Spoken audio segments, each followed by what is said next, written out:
नमस्कार दोस्तों, स्वागत है आप सभी का कॉमर्स क्लासेस में।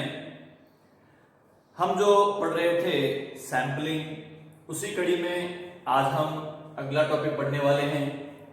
हमने इसमें पहली रीति पढ़ी थी सरल यादृच्छिक रीति द्वारा सैंपलिंग करना, और उसी कड़ी में हम आगे पढ़ रहे हैं जिसमें है कि यादृच्छिक प्रतिचयन के लिए जो अपन ने सरल यादृच्छिक प्रतिचयन की रीति पढ़ी थी, उसके अंतर्गत एक अलग रीति होती है जो है लॉटरी के द्वारा चयन करना, सैंपल लेना, या फिर यादृच्छिक संख्याओं की सारणी का प्रयोग करके किसी इकाई का सैंपल लेना।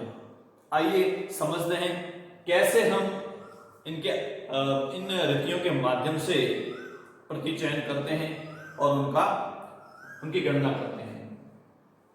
तो देखिए, सबसे पहली विधि है लॉटरी विधि, जिसका नाम सभी ने सुन रखा होगा। लॉटरी का प्रयोग कब किया जाता है, कौन सी सैंपलिंग की दशा में लॉटरी का प्रयोग करते हैं, ठीक है। और इसकी प्रक्रिया जो है लगभग सभी को ध्यान में होती है, फिर भी हम एक बार इसके ऊपर चर्चा करते हैं। देखिए, इसमें समष्टि की सभी इकाइयों के नाम या क्रमांक समान आकार, रंग, स्वरूप की पर्चियों पर लिखकर उन्हें अच्छी तरह मिलाकर एक डब्बे में या एक डोल में रख देते हैं। देखिए क्या किया जाता है लॉटरी सिस्टम में कि जितनी भी इकाइयां हैं जिसको हम समष्टि कहते हैं, समग्र कहते हैं या समुदाय कहते हैं, उस समुदाय में जितनी भी इकाइयां हैं, उन सारी इकाइयों के नाम या उनके क्रमांक, जो उनके नंबर होते हैं, उनके नंबर की हम एक पर्चियां बनाते हैं, और उन पर्चियों का स्वरूप, उनकी डिजाइन वगैरह सारी की सारी पर्चियां एक जैसी होती है, ताकि हमें यह ना मालूम पड़े कि भाई यह पर्ची जो है इस क्रमांक की है। हमें कुछ भी मालूम नहीं पड़ना चाहिए, ऐसे ही उस पर्चियों को बनाया जाता है। तो ये समान आकार, रंग, स्वरूप की पर्चियां बनाई जाती है, उसको लिखा जाता है और अच्छी तरह से उनको मिला दिया जाता है, मिक्स कर दिया जाता है। अब उसको चाहे छोटे डब्बे में रखो, चाहे बड़े, अगर पर्चियां अधिक है तो बड़े ढोल में भी हम उसको रख सकते हैं। फिर उसमें से प्रति 10 में शामिल की जाने वाली पर्चियां देव आधार पर आंखों पर पट्टी बांधकर निकाली जाती है। अब देखिए, उसमें जो सैंपल लेने वाले प्रतिनिधि होते हैं, वो उनकी सैंपल लेने की जो प्रक्रिया होगी वो क्या रहेगी कि उनके आंखों पर पट्टी बांध दी जाएगी, ठीक है। और पट्टी बांधने के बाद में जितनी भी जो पर्चियां थी, उन पर्चियों में से देव आधार पर, यानी कि उसको रैंडमली उसमें से जितनी भी पर्चियां होगी, उन पर्चियों में से किसी एक पर्ची को, यदि एक सैंपल लेना है तो एक पर्ची को जितनी पर्चियां लेनी है उतनी पर्चियों को आंखों पर काली पट्टी बांध करके चयन करना होता है। लॉटरी में इनामी पर्चियां निकालने में यह रीति बहुत लोकप्रिय है। जब इनामी पर्चियां निकाली जाती है लोगों के नाम की, जब जितने भी वहां पर प्रतिनिधि होते हैं, जिन लोगों का नाम हमें चयन करना होता है, तो ऐसी स्थिति में हम यहाँ पर जो विधि है लॉटरी विधि, उसका प्रयोग किया जाता है। तो जितने भी विजेता पक्षकार हैं, जो भावी विजेता बनने वाले होते हैं, उन सबके नाम पर्चियों में लिखा जाता है और समान पर्चियां रहती है, एक जैसी रहती है, जिससे हमें किसी भी विजेता का नाम जो है आसानी से पता नहीं लग पाता। और उन सब पर्चियों को एक डब्बे में डालकर आंखों पे पट्टी बांधकर हम उसमें से किसी एक पर्ची का चयन करते हैं, जिसका नाम उसमें होता है और विजेता घोषित किया जाता है। तो यह एक विधि जो है वो इनामी पर्चियां निकालने में प्रयोग की जाती है। तो इस लॉटरी विधि के बारे में तो सबको मालूम ही होगा। अब हम बात करते हैं महत्वपूर्ण जो है यादृच्छिक संख्याओं का प्रयोग करना, यादृच्छिक संख्याओं का प्रयोग करके कोई सैंपल लेना। अब देखिए, इसमें कैसे किया जाएगा, ध्यान से इसको समझिएगा कि बड़ी समष्टि में से बड़े आकार के यादृच्छिक प्रतिदश का चयन करने के लिए यादृच्छिक संख्याओं का प्रयोग किया जाता है।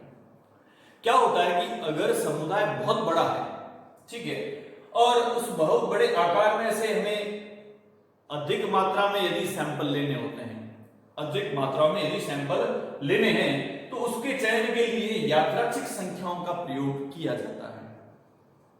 हालांकि यह मेथड, चाहे ये मेथड हो, एग्जाम में इससे रिलेटेड क्वेश्चन नहीं पूछे जाते हैं, लेकिन हमारा कॉन्सेप्ट क्लियर होना चाहिए, इसलिए मैं आपको इसको समझाने की पूरी कोशिश करूंगा कि आपको ये अच्छे से समझ में आ जाए कि इस विधि में क्या प्रक्रिया रहती है। तो यहां पर आपको मैंने पहली चीज बताई कि अगर समष्टि बड़ी है, बड़ा समुदाय है और हमें ज्यादा सैंपल लेने हैं तो वहां पर हम यादृच्छिक संख्याओं का प्रयोग करेंगे। ठीक है, अब देखिए यादृच्छिक संख्याओं का प्रयोग जो किया जाता है तो इसके लिए बहुत सारे हमारे अलग अलग जो शिक्षा शास्त्री हैं उन्होंने अलग अलग यहाँ पर संख्याएं दी हैं। जैसे और इनसे रिलेटेड भी एग्जाम में क्वेश्चन पूछा जा सकता है। जैसे कि पहली है टिपेट की देव प्रतिचयन सारणी। इन लोगों ने अलग अलग सारणियां दे रखी है, संख्याएं दे रखी हैं और उन संख्याओं को हम काम में लेते हैं प्रतिचयन के लिए। अब टिपेट की जो प्रतिचयन सारणी है सबसे पहले है कि 1927 में, यहां से एग्जाम में क्वेश्चन पूछा जा सकता है कि टिपेट की देव प्रतिचयन जो सारणी है वो कब प्रतिपादित की गई थी? 1927 में प्रतिपादित की गई थी। अब देखिए इसमें जो संख्याएं हैं इसमें 4-4 अंकों वाली, यानी कि यहां पर जो भी संख्या होगी वो 4 अंक की होगी। जैसे कि 1987 ये 4 अंक की एक संख्या है। तो ऐसी 4-4 अंकों की 10,400 संख्याएं कुल कितनी हो जाएगी? 10,400 इंटू 4 यानी कि 41,600 संख्याएं हमारे पास में एक प्रतिचयन के लिए इतनी संख्याएं इकट्ठी हो जाएगी। कौन सी विधि में? टिपेट की प्रतिचयन सारणी में। तो यहां से आपके देखिए क्या सवाल बनता है। पहली बात सवाल बन सकता है कि यह जो सारणी है कब प्रतिपादित की गई थी, किसने प्रतिपादित की थी? टिपेट ने की थी, 1927 में की थी। इसमें कितनी संख्याएं हैं? 4-4 अंकों वाली जो है 10,400 संख्याएं हैं और कुल मिलाकर के कितनी संख्याएं हो जाएगी? 41,600। ठीक है, दूसरी बात करें फिशर एवं येट्स की संख्या सारणी है। यह दी गई थी 1938 में, 1938 में। इसमें 10-10 अंकों वाली 1500 संख्याएं। तो कुल कितने अंक हो जाएंगे? 1500 इंटू 10 यानी कि 15,000 संख्याएं। इसी प्रकार अगला है कैंडाल एवं बेबिंगटन स्मिथ की जो है संख्या सारणी, जो कि 1939 में दी गई थी। इसमें भी 4-4 अंकों वाली है लेकिन 25,000 संख्याएं हैं। कुल मिलाकर के 1,00,000 अंक हो गए इसमें। इसी प्रकार रैंड निगम, इन्होंने भी 1955 में अपनी सारणी दी थी।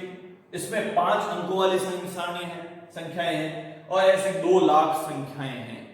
तो 5 अंकों वाली 2,00,000 संख्याएं, कुल मिला के 10,00,000 संख्याएं बनती हैं।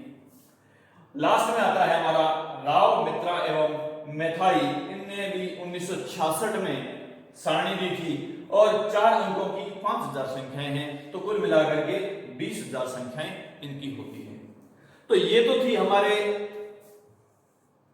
देव आधार पर जो यादृच्छिक संख्याएं ली जाती है उनकी सारणियां, जो अलग अलग लोगों ने अलग अलग समय पर दी थी और उनकी कुल संख्याएं कितनी थी उनके ऊपर हमने बात की। तो ये भी ध्यान रखने वाली बातें हैं कि ये कब सारणी जो है उन्होंने कब प्रतिपादित की थी और कब दी थी, किसने दी थी, इनके ऊपर ये सवाल बन सकते हैं। अब हम बात करते हैं कि इनके आधार पर कैसे प्रतिचयन किया जाता है, तो इसकी प्रक्रिया क्या होती है, प्रोसेस क्या है, उसके ऊपर हम बात करते हैं। तो देखिए इस प्रक्रिया में सबसे पहले क्या होता है कि हमारे पास में जितनी भी इकाइयां हैं, सबसे पहला स्टेप क्या होगा? जितनी भी इकाइयां हैं उन सभी इकाइयों को क्या किया जाएगा? क्रमांक दिया जाता है। जितनी भी इकाइयां हैं सभी इकाइयों को क्रमांक दिया जाता है। जैसे कि हमारे पास में 5,000 इकाइयां हैं। कितनी इकाइयां? 5,000 इकाइयां हैं। तो उनको क्रमांक दिया जाएगा 001 से 5,000। ठीक है, क्योंकि 4 अंकों की संख्या बन रही है इसलिए 0001 से 5,000 इस तरीके से ये एक समूह बनाया जाता है। तो यह पहला चरण होगा कि जितनी भी इकाइयां हैं उन सभी इकाइयों को क्रमांक दिया जाता है। अब उसमें उसके बाद में क्या होता है कि हमें इन सारणियों में से किसी एक सारणी का चयन करना है। जैसे कि फॉर एग्जांपल हम लेते हैं टिपेट की सारणी, ठीक है। अब टिपेट की सारणी ली तो यहाँ पर संख्याएं कितनी हैं? संख्याएं हैं 4-4 अंकों वाली 10,400 संख्याएं, ठीक है। अब 4 अंक की संख्या है तो 4 अंक की संख्या कोई फिक्स नहीं होगी कि भाई 0001 से ऐसे ऐसे करते हुए चलती रहेगी, ऐसे नहीं होगी। इन 4 अंकों की जो संख्याएं हैं ये कुछ भी हो सकती हैं, कुछ भी, अर्थात 1122 हो सकती है, 3233 हो सकता है, 4425 हो सकता है। इस तरीके से 4-4 अंकों की संख्याएं हैं किसमें? टिपेट की देव प्रतिचर सारणी में ऐसी 4-4 अंकों वाली 10,400 संख्याएं। समझ में आ रही बात? ये ऐसी कितनी संख्याएं हैं? 10,400 संख्याएं हैं, ठीक है। अब 10,400 संख्याएं ऐसे क्रम में लिखी हुई है, ठीक है, इस तरीके से। अब ये 10,400 संख्याएं हैं। हम इस विधि से यदि इस देव प्रतिचयन करना है, ठीक है, तो उसके लिए इस विधि में हम क्या करेंगे कि हमें 5,000 जो हमारी इकाइयां हैं, हमने जो क्रमांक दे रखा है 001 से लगा के 5,000, हमें यहां पर 50 इकाइयों में से लेना है, ठीक है। 50 इकाइयों, ध्यान रहे यहां पर कि मैं पूरी 5,000 इकाइयों में से नहीं ले रहा हूं, मैं शुरुआत की 50 इकाइयों में से, 50 इकाइयों में से ही मैं सैंपल ले रहा हूं। और 50 इकाइयों से में से भी मुझे कितनी लेनी है? मान लो कि 20 इकाइयां लेनी है। कितनी इकाइयां लेनी है? 20 इकाइयों का सैंपल लेना है। तो अब मुझे 50 इकाइयों में से 20 का सैंपल लेना है, तो कैसे लिया जाएगा कि जो शुरुआत की है, जैसे कि 0001 यहां से लगा के 0020 तक, सॉरी 50 तक, 50 हमें इकाइयां लेनी है, तो शुरुआत की इकाइयां कितनी हो जाएगी? 001 से 0050, इस तरीके से ये 50 इकाइयां होगी। अब इस 50 में से हमें चयन करना है कितने का? 20 का।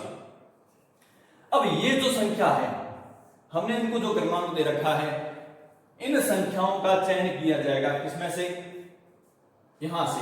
ये जो टिपेट की सारणी है संख्याओं की, इस संख्याओं की सारणी में से हमें चयन करना होगा कितनी संख्याएं? 20 संख्याएं। तो इस समूह में से, ये समूह वाली यहां पर जो हमें क्रमांक दे रखे हैं उनमें से ढूंढना है कि कौन सी संख्या जो है इस समूह में आती है।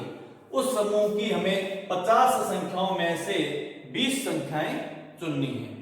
और वो 20 संख्याएं हम कैसे चुनेंगे कि जो, अब ये चयन जो है, चाहे हम उदग्र ले सकते हैं, ठीक है, चाहे हम स्तंभाकार में ले सकते हैं, हम चाहे ऐसे भी इसको चयन कर सकते हैं इस प्रकार से, ठीक है, या फिर हम इसको इस प्रकार से भी चयन कर सकते हैं, 50 इकाइयां, 50 संख्याएं ऐसे भी चयन कर सकते हैं। तो जैसा हम चाहे वैसी संख्याओं का चयन कर सकते हैं। उस तरीके से संख्याओं का चयन होने के बाद में उस 50 में से शुरुआत की जो 20 संख्याएं होगी, वो 20 संख्याएं हमें चयनित करनी है, ठीक है।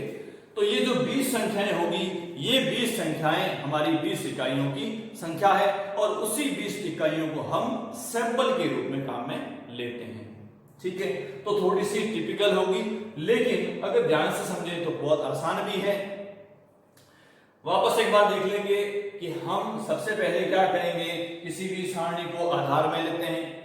अब 4-4 अंक वाली है, जैसे कि मैंने यहाँ भी बताया, तो 5 अंक वाली, तो हम कोई 5 अंक वाली संख्या भी ले सकते हैं। जैसे कि यहाँ पर रैंड निगम की है तो 5 अंक वाली संख्या है, तो हम इसको भी आधार ले सकते हैं। जो अंक जो हमारे काम में आ सकते हैं, उसी सारणी को काम में लेते हैं। तो इनकी 5 अंक वाली जो सारणी है, उस 5 अंक वाली सारणी को हम उतारेंगे यहाँ पे, और उसके पहले हमारी जितनी भी इकाइयां हैं, उन सभी इकाइयों को हमने एक क्रमांक दे देना है, और उस क्रमांक में से शुरुआत की 50 इकाइयों में से 20 इकाइयों का चयन करना है।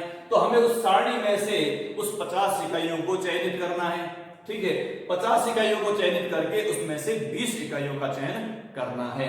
इस प्रकार हम उसमें से 20 इकाइयों का चयन कर पाएंगे, और यही हमारी जो विधि होगी वो कहलाएगी यादृच्छिक संख्याओं का प्रयोग करके संख्याओं का प्रतिचयन करना, इकाइयों का प्रतिचयन करना। इसका आप स्क्रीनशॉट ले सकते हैं। धन्यवाद।